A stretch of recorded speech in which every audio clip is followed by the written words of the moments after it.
George Kilpatrick Inspiration for the Nation, celebrating people we feel good about. Well, when it comes to honoring the rhythm, the stories, and the soul of R&B music, nobody does it quite like this brother. He's known across the country as America's premier R&B historian, and you've heard his voice on TV One's Unsung, Cheryl Underwood Radio, and so many more. Today, Inspiration for the Nation, we welcome the incomparable Tyrone DuBose, a man on a mission to preserve the rich legacy of R&B for the next generation, from chart toppers to hidden gems, with memory and meaning with the man who truly knows his soul. Of course, Reggie Seigler is joining us again, producer of FunkFest 2k25, August 30th at Chevy Court at the Great New York State Fair. Tyrone and Reggie, welcome to Inspiration for the Nation. Thank you so much, George. And Reggie, it's an honor to see you again, my friend. Yeah. So, Tyrone, for those who may not know, what inspired you to become an R&B historian?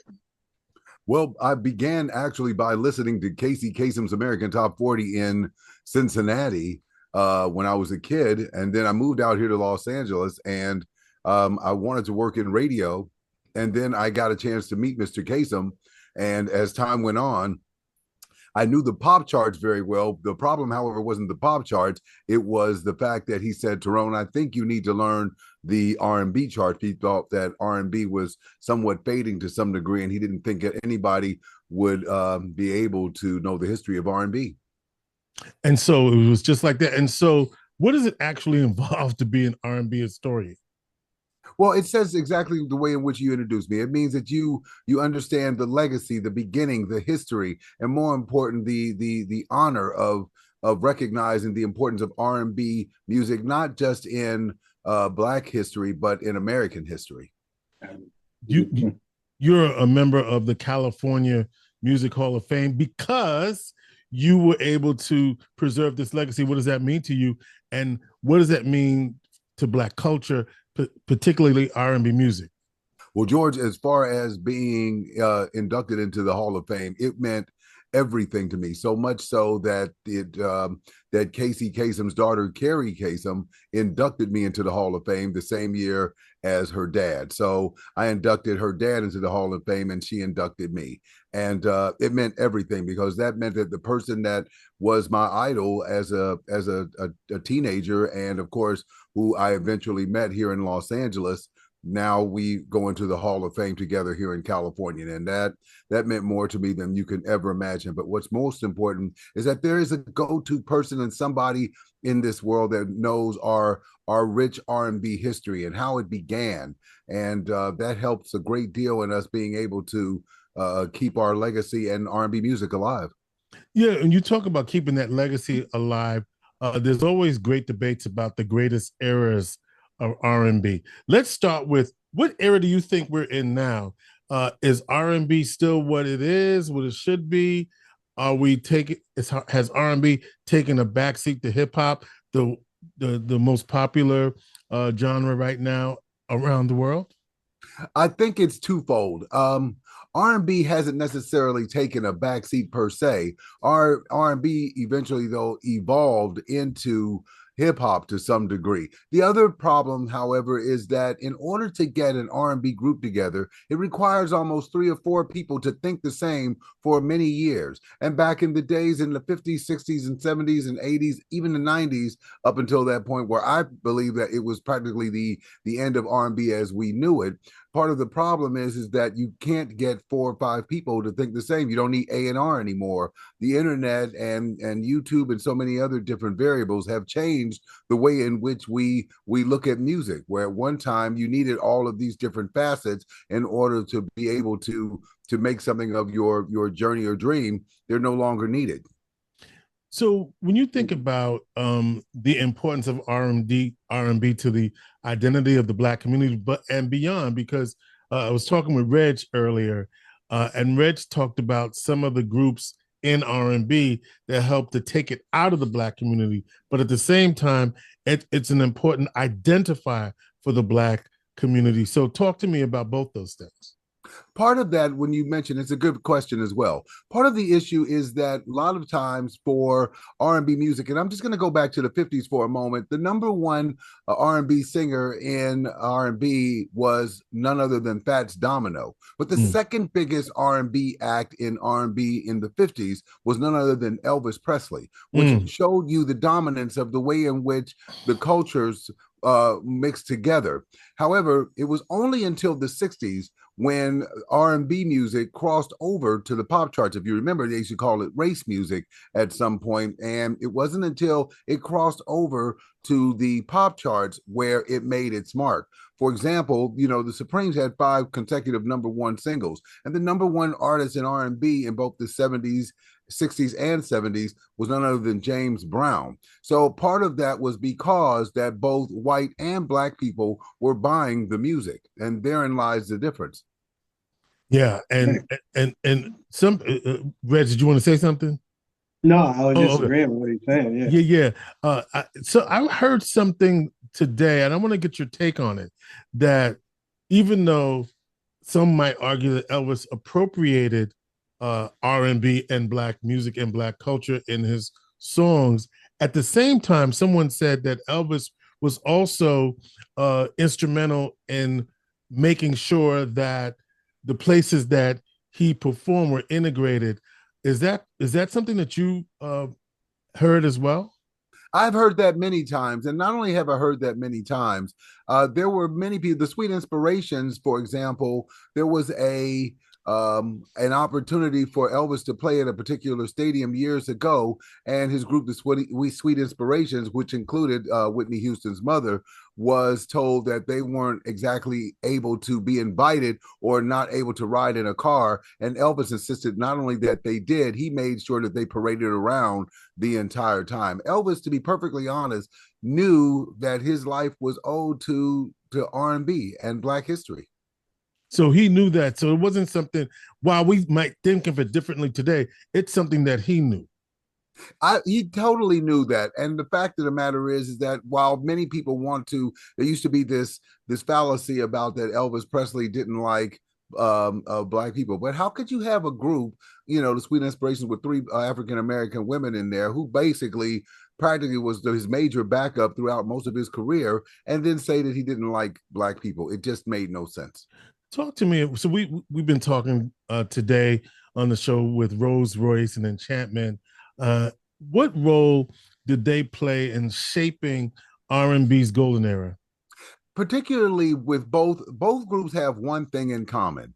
They peaked at the height of disco. Remember, disco was one of the biggest, you know, genres that there was, particularly fading in from the late 60s to the early 70s. And Rose Royce was able to reach number one shortly after Rod Stewart's Tonight's the Night, and then I Wish by Stevie Wonder. And, you know, they took out quite a few people who had an opportunity, you know, to reach that all important number one position. If you've crossed over, for example, to the pop charts after being on the R&B charts, that means that both whites and blacks are buying your music. And the song was a title song from the movie Car Wash as well. But they had several top 10 singles as well that kept them in the mix. And you have to learn and recognize the difference between relevance and reinvention. If you're relevant, that means that you're okay just being a one-hit wonder. But you have to figure out how to reinvent yourself. And Rose Royce, as well as Enchantment, both did that. And ironically enough, although Rose Royce's song Car Wash was a fast-moving single, the truth of the matter is it wasn't a single that was disco, and neither was Enchantment. Who are some of the artists that you think have been underrated or forgotten but deserve more love today? I'm getting into your unsung hat. I appreciate that. I'm sure they'll appreciate it too. Well, there's a lot of different people that I've recognized who really and truly need to to have a sense of recognition. One of those groups, ironically enough, was the Stylistics. 9 straight top 10 singles, and you know, they were actually great. They were consistent. They were part of Philly and their major sound. So were the Shy Lights, although I did do their unsung episode. They were magic and major. We give James Brown, for example, a lot of credit for being, you know, the godfather of soul. But what many people didn't realize, for example, is that James Brown was the #1 artist in the 1970s and the 1960s on both of them. And in fact, for Aretha Franklin, for example, although we call them the king and queen of soul, she was the #1 female artist in the 60s, in the 1970s, and she was the #1 female artist in the 1980s. Over Whitney Houston, over Tina Turner, over so many of our artists, the female artists then. And who was right behind her? By just a snail's whisker, it was none other than Stephanie Mills. I love Stephanie Mills. So with the way music is delivered today, I guess it's twofold question, right? The relevance of radio in keeping classic R&B alive, straight up radio, and because we're also streaming, can you help me understand what's going to keep the R&B, classic R&B alive? One of the things I learned, ironically, when I went, I go to the Soul Train on the Soul Train cruise for the last couple of years. What I realized, particularly, for example, is that there are so many groups that we celebrate so much, and we hear their classic music. The problem becomes ultimately that there's nothing that anyone wants to do the work. For us, in those days, we did the glory, but for these groups nowadays, they don't want to put in the story. And that's part of the problem. For radio, it requires, for generally people who are much older, who aren't into the streaming aspect of music. For the younger generation, a lot of times they hear music and wonder where it comes from. For example, Tupac's song, How Do You Want It, was a #1 single, but that actually came from none other than Quincy Jones. That's right. Let's talk about your own voice, right? You do voiceover work. How'd you get started in that? And how has that helped your mission as a historian? I had to figure out, George and Reggie, some kind of way to find myself to some degree. It wasn't so much of the voice as it was me trying to just find a reason to stay into music. We try to find ourselves, even as we get older, we're not exactly sure what it is or how to get there. But as time went on, you know, the voice got better and better as I started doing this. A lot of people think I'm trained, which I'm not. Although my mother said that this voice would make me a lot of money or get me in a lot of trouble. I have no comment on either, by the way. Listen, so what genre is Whitney Houston, a pop or R&B or all of the above? She's all of the above. For example, the Beatles held the distinction of having 5 straight #1 singles in the 60s. They were beaten out by the Bee Gees with 6 straight #1 singles. But Whitney Houston is the only artist in music history who had 7 consecutive #1 singles, overpowering everybody. And you need to remember, although people say that it's the pop charts, but the truth of the matter is, while you are good in a regional aspect in the genre of R&B, it isn't only until the pop charts when people recognize that you're someone who's good. I'll give you a perfect example. Frankie Beverly and Mays was great, and they were great in the genre of R&B, but they seldom crossed over to the pop chart. And therein lies the difference. We had to be able to cross over to where white people were able to buy our music to cross over then. It was the reason why Whitney Houston, even Michael Jackson, called the king of pop, as well as so many others, crossed over to the pop charts, and that's where they made their mark. So let's talk about Motown then as a genre, right? If you go to any concert, or you know, with the groups from back in the day, the audiences are majority white, and they're getting into it and they're singing every word to every song. Have we lost that ability, or is that different now? Well, let me reframe, right? Because in hip hop, most of the audiences continue to be white, and they're singing every word to every song. So, have we lost that with R&B today? We haven't lost the ability, George. What's happened is we're losing generations. That's the issue. When a lot of times when we were growing up, we would say, this is the music that our parents played.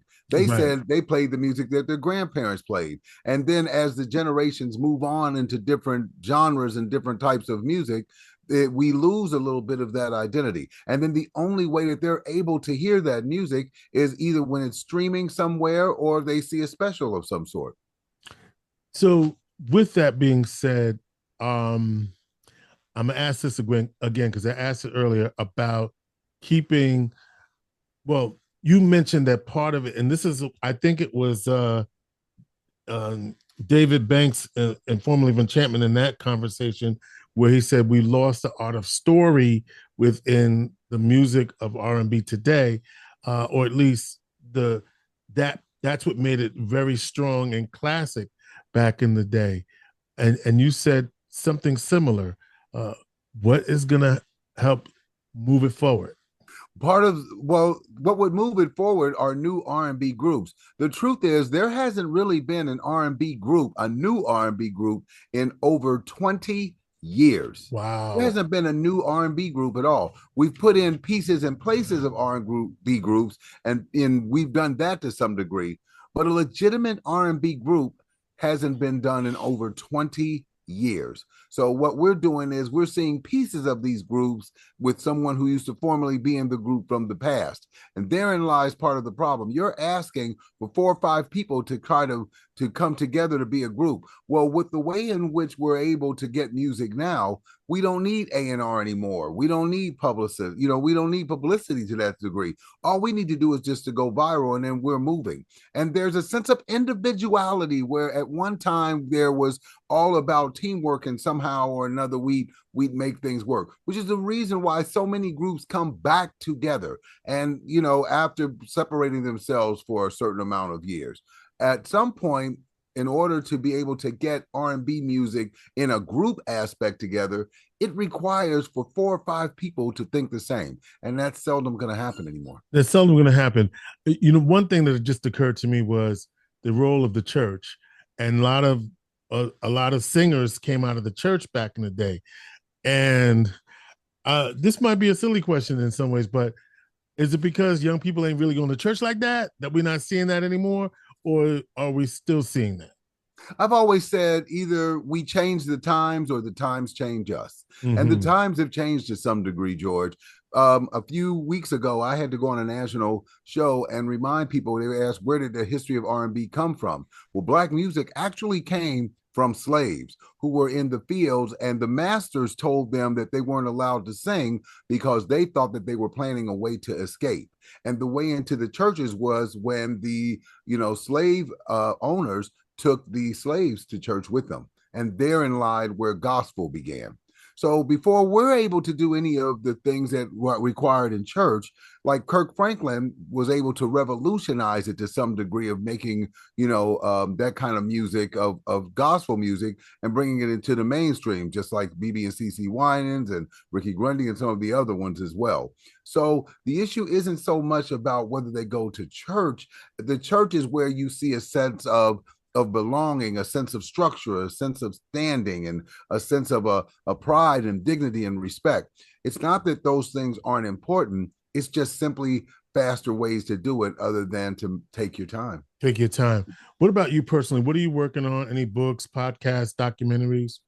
Well, my moment in music history that I used to do, I do this 90-second moment in music history where I talk about a history of R&B artists and maybe a bit of their chart history. In the year and a half in which I've done it, I've got almost 1 million views. So right now I'm working on it to be on television at a couple of streaming networks. And my #1 book, The 4 Seasons of R&B, did so well. So now I'm working on a book called They Just Missed Every R&B Song from the 60s through the 90s, the best, the ones that reached #2 and #3.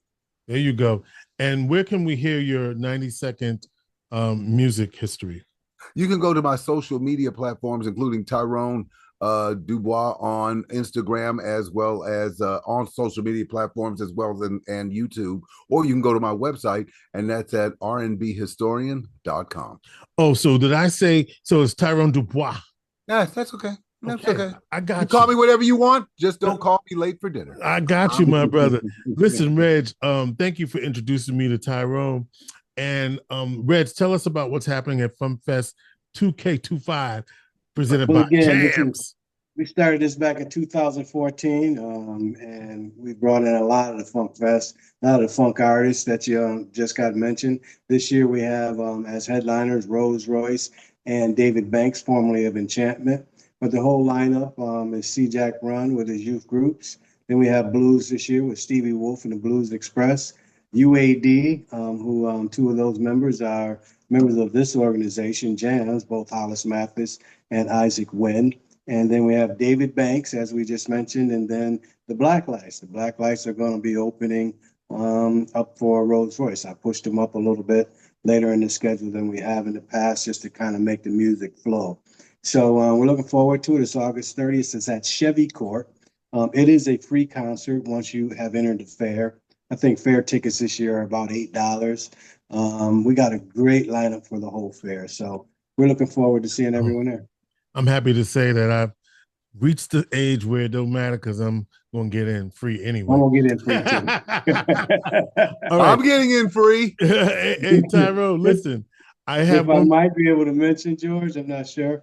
But, it wasn't the gist of this conversation. But we'll also have a meet and greet the night before. Oh, okay. So the whole month of August, JAMS is going to be having a display down at the Atrium on Washington Street. I believe it's 201 East Washington Street. 201 East Washington, right there in the corner. Yeah, so all of the South pictures Warren of all our Washington. Funk Fest and all our posters and everything will be on display for the whole month.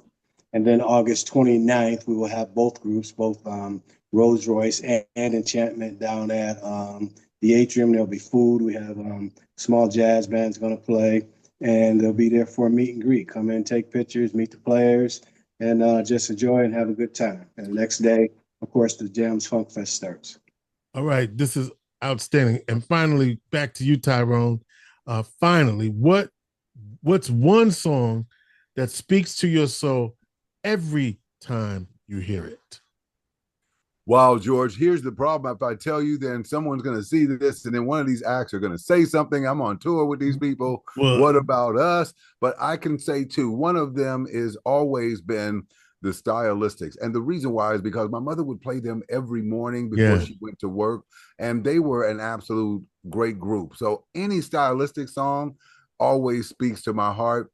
And as far as any other one, there's hundreds of more, but that one sticks out to mind because anything by the Stylistic. Betcha by golly, wow, you're the one I've been waiting for. You are everything, and everything is you. All right. You know one group that I think it's I just remember this back in the day, and I don't think they get a lot of love. Bloodstone. Oh, Bloodstone. I love them. Right? And they're, I mean, with Natural High, Go On and Cry. Take I mean, to they the were great. sky. Yeah. Oh, yeah. They were great. That was 1973. They were a great group. And once again, I mean, another group who has found their way from obscurity and made something out of themselves, particularly in the mid 70s, where Black music was getting a sense of revolution. Nice.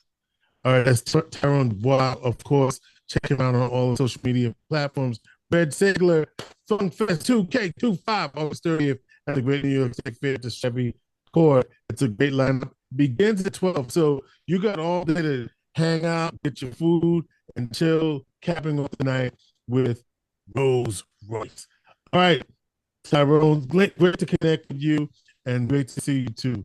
George Kilpatrick. Thank you so very much. I'm honored. Love and blessings to all of you. Thank you so much. Love and blessings to Inspiration. Peace, love, and blessings to you too, my brothers. Thank you, sir.